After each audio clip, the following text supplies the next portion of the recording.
What is up, YouTube? Hi. Giving honor to our Lord and Savior, Jesus Christ, first and foremost. Always. My name is Marcus. I'm Christian. And this is Marriage for Dummies Reacts. And today we got a request from Brian Zantana, and it's going to be how U.S. military smoked Russian mercenaries. Go ahead and like, subscribe, and we love you. We do. This is a Brothers in Arms video. First time we're doing Brothers in Arms. Yes. When the first vehicle in the convoy suddenly blew up, the Russian mercenaries knew something was wrong. Their objective, to capture an oil field in eastern Syria, was supposed to be a routine mission. The enemy, they knew by then, would have fled long ago at the sight of 500 battle-hardened Russian and Syrian fighters. But instead, the attack had come to an abrupt halt, and explosion after explosion shook the ground. It wasn't long before AC-130 gunships, Predator drones, Apache helicopters, and fighter jets were circling over the battlefield, pounding the attackers from every imaginable angle. What the Russian forces didn't know was that the oil field was not defended by any fighters, but by American Special Operations Forces, supported by the most powerful air force in the world. And so, within a few minutes, the routine mission turned into hell on earth and into one of the deadliest engagements for the notorious Russian mercenary group Wagner. To stop the rapid advance of the self-proclaimed Islamic State, the U.S. had deployed troops in Syria since 2014. They supported the so-called Syrian Democratic Forces, or SDF. A year later, Russia also intervened in the fight against ISIS, but on the side of Assad's Syrian government forces. The SDF and the Syrian army were never seen as allies, but in keeping with the saying, "the enemy of my enemy is my friend," both parties at least mostly avoided each other. After years of fighting, both armies managed to drive out the terrorists, and by 2018, ISIS held only a fraction of its original bases. To prevent an unintended conflict between Russian and US-supported armies, a deconfliction line was formed along the Euphrates River, which effectively bisects Syria.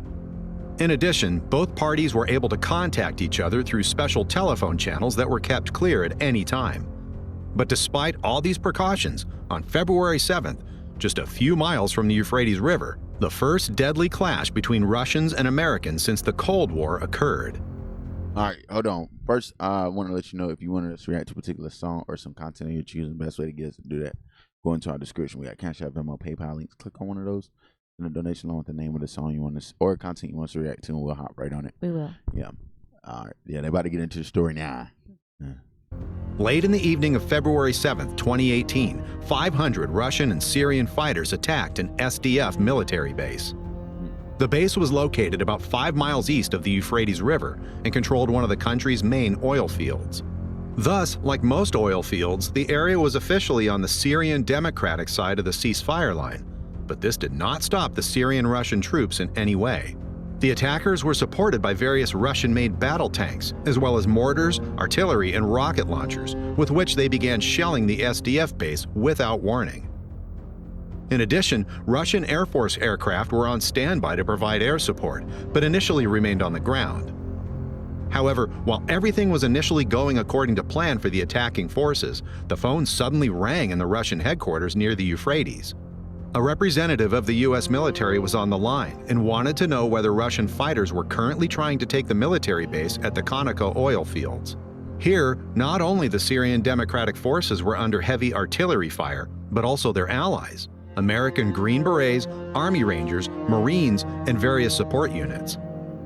After the Russians had explicitly denied the question whether the enemy were their troops, it was clear to the caller. Whoever was currently taking fire at his soldiers, he would feel the full force of the American military in just a few moments. The response to the attack on their military base was prompt and tremendous. Even before the Russian convoy reached its starting position for the attack, the first and last vehicles were taken out in a classic ambush maneuver, trapping the forces in the middle. The missiles came from an American Reaper drone, which had been targeting the convoy for some time.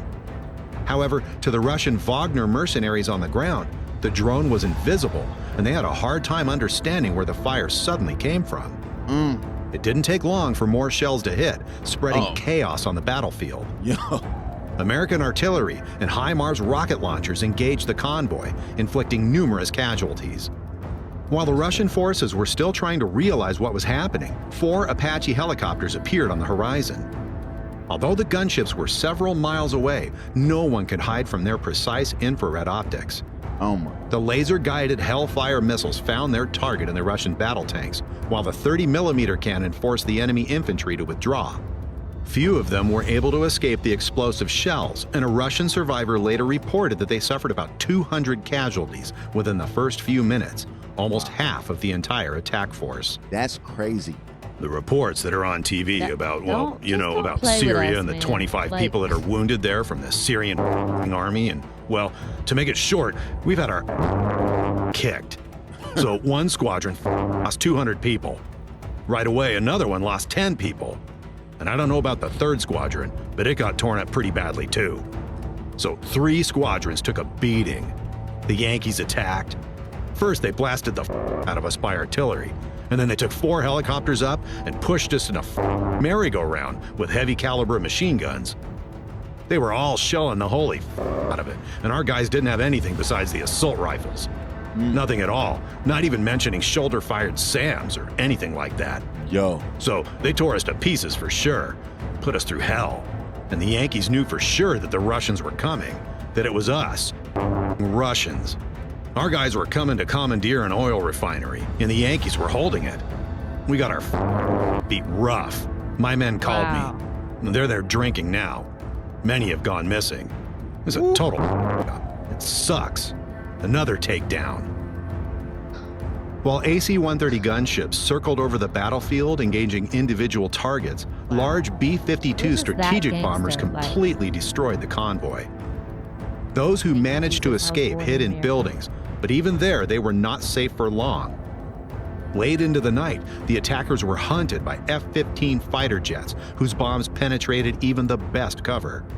The new 5th-generation air superiority fighter F-22 Raptor was also used, but for the soldiers on the ground, it no longer made any difference who was pounding them. The Russian contractors did not stand a chance against the American Air Force.